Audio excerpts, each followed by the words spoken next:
વડોદરામાં રિક્ષામાં પેસેન્જરોને વાતોમાં લગાવી દાગીના લૂંટી લેતી એક મહિલા અને પુરુષને ક્રાઇમ બ્રાન્ચે ઝડપી પાડ્યા છે। પૂછપરછ દરમિયાન ખુલ્યું છે કે તેમણે છેલ્લા 15 દિવસમાં 4 પેસેન્જરોના દાગીના લૂંટ્યા હતા।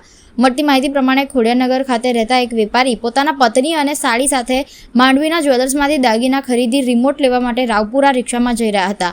આ દરમિયાન રિક્ષામાં પંજાબી ડ્રેસ અને મોઢે દુપટ્ટો બાંધીને બેઠેલી મહિલાએ તેમના પર્સમાંથી ₹3.50 લાખના દાગીના ચોરી લીધા હતા।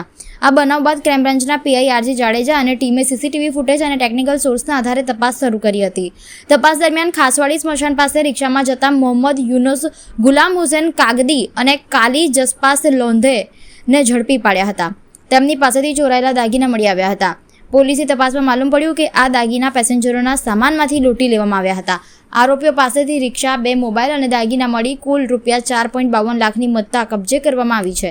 વધુ પૂછપરછ દરમિયાન બંને ઠગોએ સ્વીકાર્યું કે છેલ્લા 15 દિવસમાં તેમણે માંડવી જ્વેલર્સમાંથી સોનું ખરીદી નીકળેલા દંપતી, રેલવે સ્ટેશન પાસેથી રિક્ષામાં બેઠેલી મહિલા, સોમા તળાવ પાસે તથા ગોત્રી વિસ્તારમાં રિક્ષામાં મુસાફરી કરતી મહિલાના દાગીના કાઢી લીધા હતા।